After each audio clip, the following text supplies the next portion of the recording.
नमस्कार, महाराष्ट्र न्यूजमध्ये आपले सर्वांचे स्वागत आहे। चॅनलवर नवीन असाल तर महाराष्ट्र न्यूज चॅनलला सबस्क्राईब करा, बेल आयकॉनला टच करा। नवीन अपडेटसाठी मुलीच्या छेडछाड प्रकरणी आरोपीस 4 वर्षे सातमजुरी।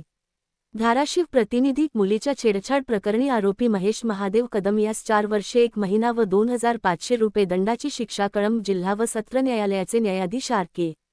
राजेभोसले यांनी 27 फेब्रुवारी 2026 रोजी सुनावली आहे।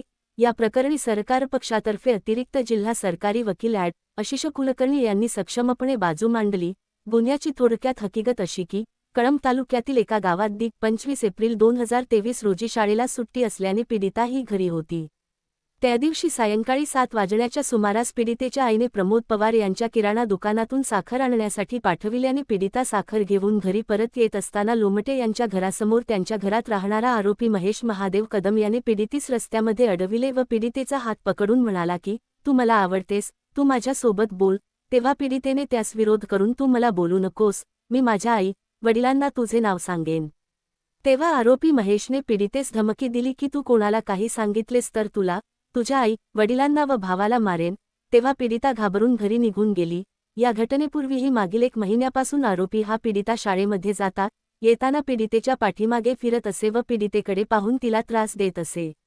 हा सर्व प्रकार तिच्या आई वडिलांना पीडितेने सांगितल्यानंतर आरोपीस जाब विचारण्यासाठी गेलेल्या आई वडिलांना मारहाण केली। त्यावरून शिराढोण पोलीस स्टेशन येथे आरोपी विरुद्ध गुन्हा दाखल करण्यात आला। त्याचा तपास सपोनी नेहरकर व पुजारवाड यांनी केला व दोषारोपपत्र कळंब जिल्हा व सत्र न्यायालयात दाखल केले। सदरील प्रकरणामध्ये सरकार पक्षातर्फे 6 साक्षीदार तपासण्यात आले। त्यामध्ये पीडितेची साक्ष व इतर साक्षीदारांचे साक्षी पुरावे महत्त्वपूर्ण ठरले।